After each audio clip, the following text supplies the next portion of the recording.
Espace Guinée reçoivent un panel d'invités et des interactions avec les auditeurs ont lieu sur l'actualité du moment. Cette autre actualité, on s'intéresse aux droits de l'homme cette fois-ci avec cette contradiction entre Amnesty International et le gouvernement guinéen. Le gouvernement guinéen hier, dans une communication au terme à l'issue du Conseil des ministres, a rejeté le rapport publié la veille par Amnesty International, donc l'ONG internationale Amnesty International, sur l'état des droits de l'homme en Guinée. Le gouvernement parle de faits insuffisamment vérifiés et recoupés et qui pointe un rapport qui passe, je cite, volontairement sous silence les efforts et les progrès significatifs réalisés dans la consolidation de l'état des droits et dans l'amélioration de la conduite des forces de sécurité dans les opérations de maintien d'ordre. C'est donc le gouvernement qui le dit ainsi. On s'intéresse à notre ministre de l'Unité nationale et de la citoyenneté, M. Mamadou Tandja Diallo. Il va prendre la parole dans un instant. Que reproche-t-on au rapport d'Amnesty International? Quelle est la réalité de la situation des droits de l'homme en Guinée? Et quel bilan se prévaut-il depuis son arrivée au gouvernement? Mamadou Tandja Diallo dans un instant. Dans cette émission, on s'intéressera aussi au cas de Fassou Gomou du côté des Érékoré. Lui, il a démissionné récemment du RPG Arc-en-Ciel, dénonçant au passage l'entêtement, je cite, de son parti, le parti auquel il appartenait, le RPG Arc-en-Ciel, de vouloir d'une nouvelle constitution et d'un troisième mandat pour l'actuel chef d'État, le président Alpha Condé. Depuis des ennuis pour cet homme, on apprenait hier son interpellation et sa détention au commissariat central des Érékoré. On en parle avec M. CTA, coordinateur FNDC du côté des Érékoré.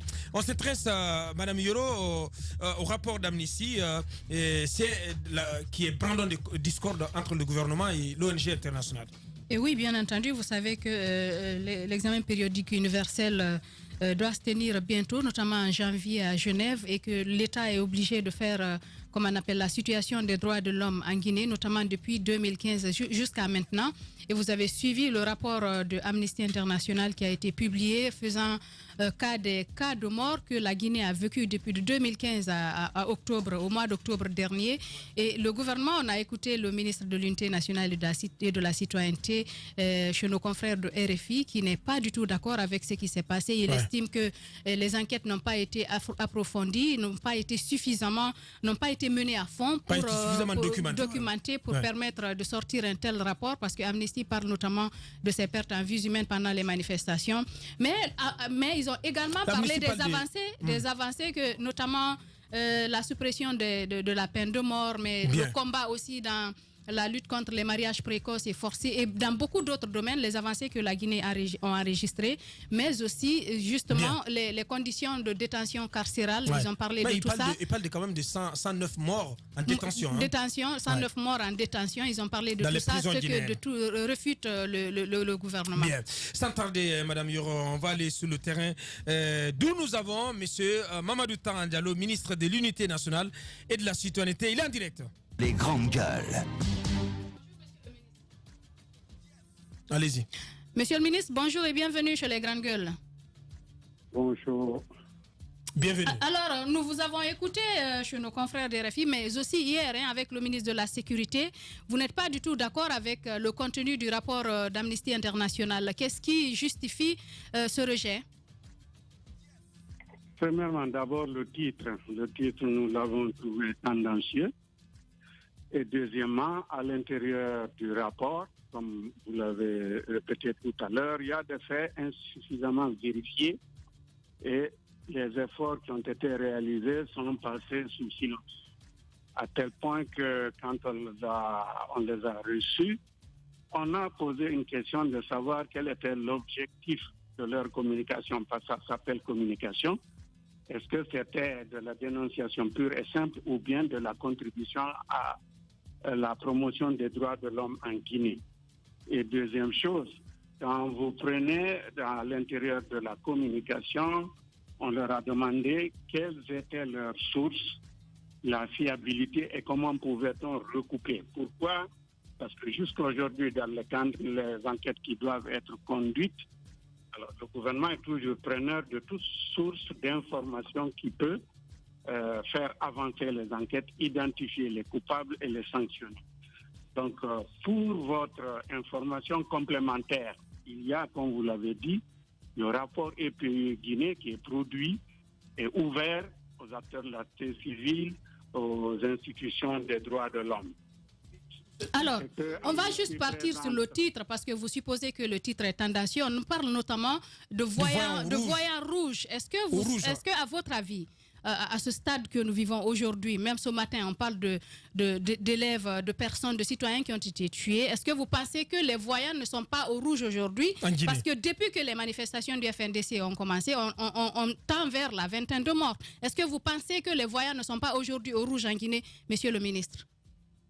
Oui, comme vous dites, on vit dans une situation de tension. Aujourd'hui, à notre avis, tous ceux qui doivent intervenir, c'est plutôt, si vous voulez, apporter de l'eau à l'incendie, pas de mettre du carburant plutôt sur un incendie. On est dans une situation, effectivement, sur les cas de décès de manifestants, ce sont des cas extrêmement préoccupants. Et donc, un titre comme ça, si vous voulez, dans la situation que nous vivons, nous l'avons jugé comme, si vous voulez, tendancieux. Alors, la question de Mme Sow, elle est très claire. Si vous jugez ce titre, le titre du rapport d'Amnesty de tendancieux, parce que le titre, il est clair, les voyants au rouge en Guinée à l'approche de la présidentielle de 2020. Alors, pour vous, les voyants sont-ils, puisque si vous dites ce titre est tendancieux, donc dites-nous alors que les voyants ne sont pas rouges, ils virent à quelle couleur? Alors, je ne dirais pas les voyants au rouge, mais je dirais des voyants. Et je dirais même quelques voyants. Alors, s'il fallait le titre. Parce que c'est pour ça qu'on dit des faits insuffisamment vérifiés. Quelques faits. Voilà. Ministre, cette autre question, pour vous, une question très simple. Quel élément de preuve vous avez aujourd'hui à opposer au rapport de Amnesty International qui a été publié? Alors, il est dommage que vous n'ayez pas sous la main le rapport de EPE Guinée, qui doit être chose. D'abord, je peux vous dire, sur le nombre de recommandations... Nous avons le rapport, mais c'est près de 30 pages. Nous voulons savoir de votre bouche, monsieur le ministre, parce que vous avez travaillé à l'élaboration de ce rapport, quels sont les arguments à votre disposition? Vous pouvez nous résumer? À opposer au rapport d'Amnesty. Un premier élément, si vous voulez, pas de polémique sur les chiffres des morts.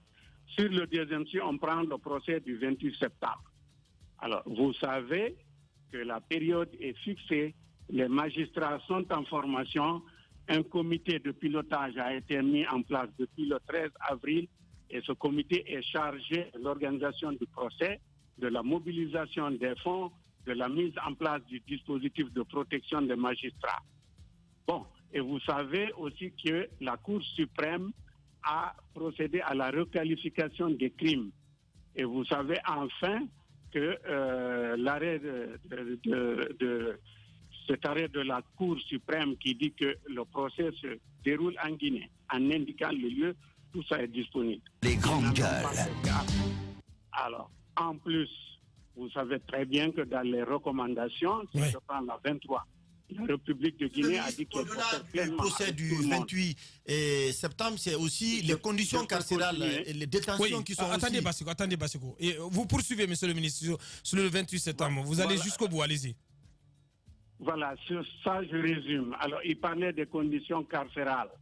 Alors, sur les conditions carcérales, si vous voulez, nous avons les mêmes observations, mais ils n'ont pas mentionné les projets qui sont en cours sur la construction des hôpitaux et l'amélioration des conditions des prisonniers et le fait aujourd'hui que des organisations de la société civile humanitaire... Quand c'est en cours, comment est-ce que des activistes des droits de l'homme peuvent avoir... Parce que vous n'avez pas communiqué sur ces projets en cours, justement. Comment est-ce qu'ils peuvent mener des enquêtes et savoir que ça va se concrétiser? Je vous dis, ces projets sont en cours et les textes existent. Si vous voulez les chercher sur les différentes choses, ils peuvent vous être rendus disponibles. Monsieur le ministre, il y a quand même un autre fait. Les détentions en Guinée, je crois que le fait a aussi été révélé, à part le fait qu'il y a eu même des morts en détention. Il y a le fait qu'aujourd'hui, on a des citoyens qui attendent un procès depuis des années en prison. Ce n'est pas nouveau, les avocats l'ont dénoncé, votre prédécesseur a été voir les réalités lui-même et il en a parlé clairement. Aujourd'hui, qu'est-ce qui est fait au niveau de votre département justement pour améliorer cette situation? Parce qu'il y en a, on nous apprend, dont les dossiers même ont disparu au niveau des tribunaux alors qu'ils sont en détention depuis près d'une dizaine d'années. Nous avons, comme vous dites, un rôle de monitoring, de suivi au niveau des prisons et nous le faisons. Mais si vous voulez, sur les cas de prisonniers à relâcher, à juger, ça, c'est du ressort du ministère de la Justice et il y a actuellement un inventaire en cours, comme vous dites, pour résoudre tous ces cas en instance, en collaboration avec le ministère de la Justice, les compétences du ministère de la Justice. Bien. Monsieur Mamadou Taran Diallo, ministre de l'Unité nationale et de la citoyenneté en direct. Allez-y, Antoine. Monsieur le ministre, il y a aussi le cas des journalistes qui a été évoqué dans ce rapport. On parle de 24 journalistes inquiétés en Guinée et après cela, il y a également votre bilan à la tête du département de l'Unité nationale de la citoyenneté. On estime que Taran Diallo, depuis son arrivée, il est très silencieux et vous ne faites pratiquement rien pour redorer le blason de votre département.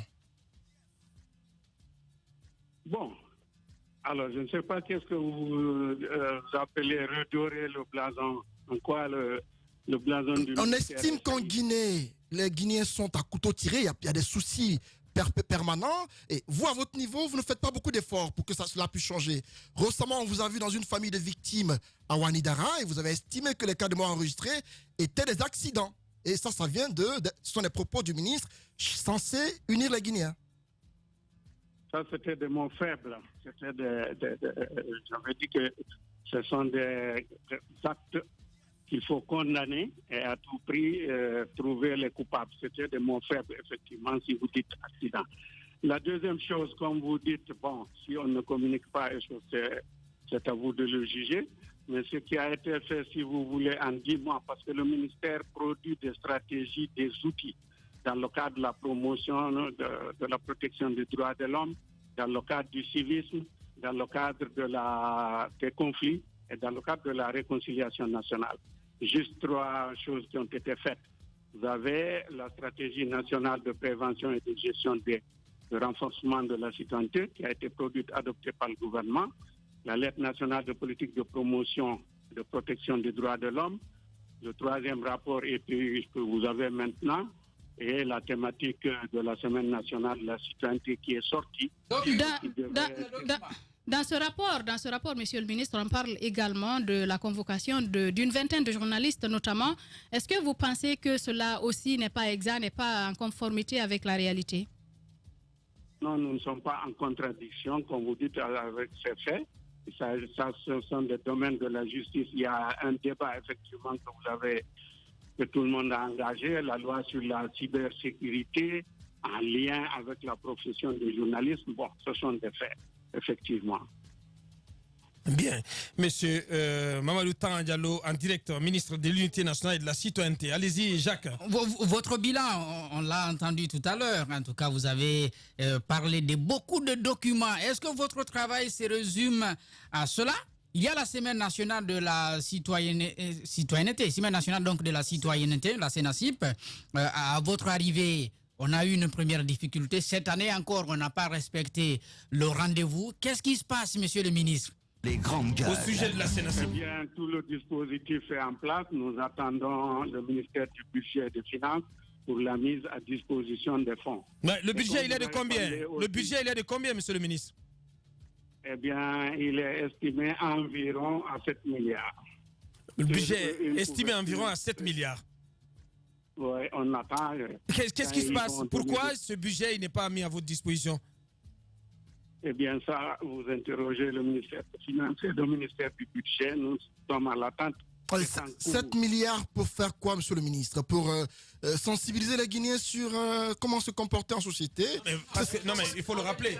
Ce sera quoi les activités concrètes? Le thème de cette année, c'est le droit de vote. Oui, ça va servir à quoi cet argent? Eh bien, vous savez, chaque année, la Semaine nationale de la citoyenneté est conçue comme une occasion de sensibilisation citoyenne. La thématique qui a été prise en compte, c'est en tenant compte de l'agenda électoral dans le pays.